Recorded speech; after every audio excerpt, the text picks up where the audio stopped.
day you finally hit your savings goal, land the promotion, or step off the scale feeling good about yourself, that exact day, you are statistically most likely to blow your budget. Not the bad days, not the desperate ones, the proud ones. And your brain is not celebrating when that happens. It is quietly preparing to erase everything you just earned. Psychologists call it moral licensing, and it is one of the most well-documented and least talked about forces in human behavior. The basic finding is almost absurd in how consistent it is across thousands of studies. When people feel they have done something good, virtuous, or disciplined, their brain immediately begins calculating what it now deserves.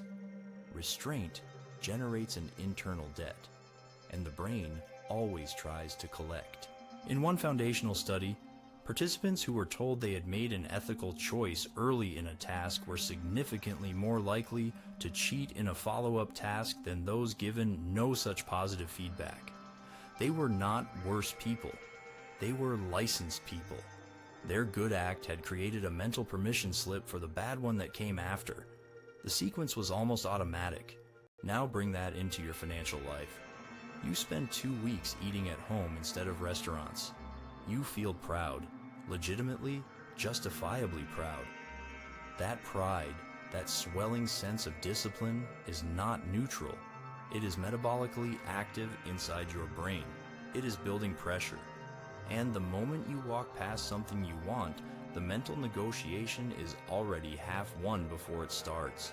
You earned this. You have been so good. What is one splurge? The insidious part is that the splurge does not feel like a failure. It feels like balance. It feels like the rational, even healthy completion of a cycle. Your brain has framed self-reward as the logical endpoint of discipline, which means the spending does not trigger guilt in the moment. It triggers relief. Guilt only arrives later, when the credit card statement does. By then the license has expired and left no forwarding address. And it compounds. Researchers tracking real consumer spending found that people who exercised in the morning purchased significantly more calories at lunch, not because they were physically hungrier, but because they had mentally earned permission to eat. The same pattern shows up with charitable donations and subsequent unethical behavior, with dieting and subsequent binge eating, with budgeting apps and subsequent impulse purchases. The virtue creates the vice every single time. There is a specific neurological reason this happens.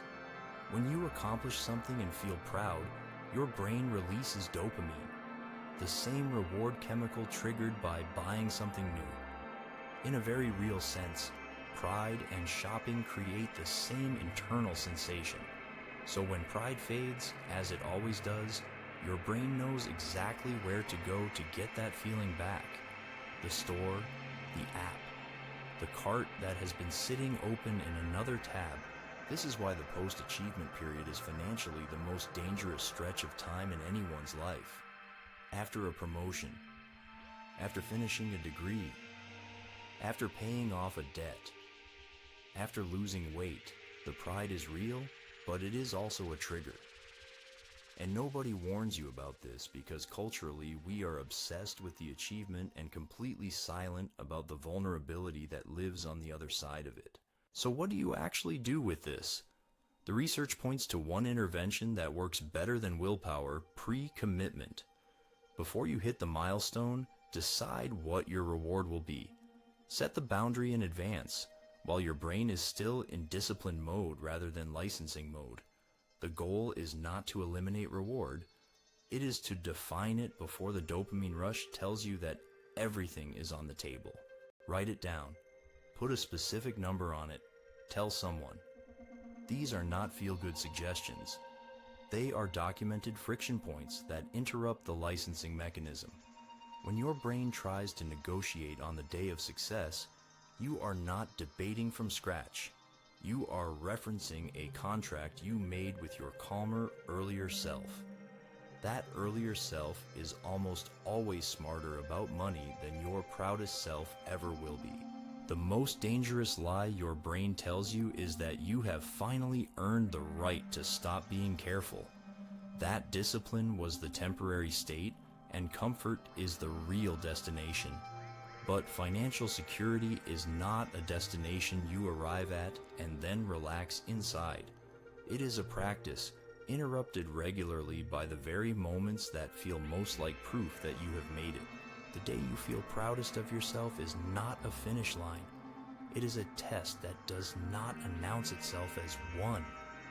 Your brain will tell you that you deserve this, that one exception will not hurt, that you have been so disciplined for so long, and all of that will feel completely true. The only thing standing between that feeling and your savings account is whether you made a plan before the feeling arrived.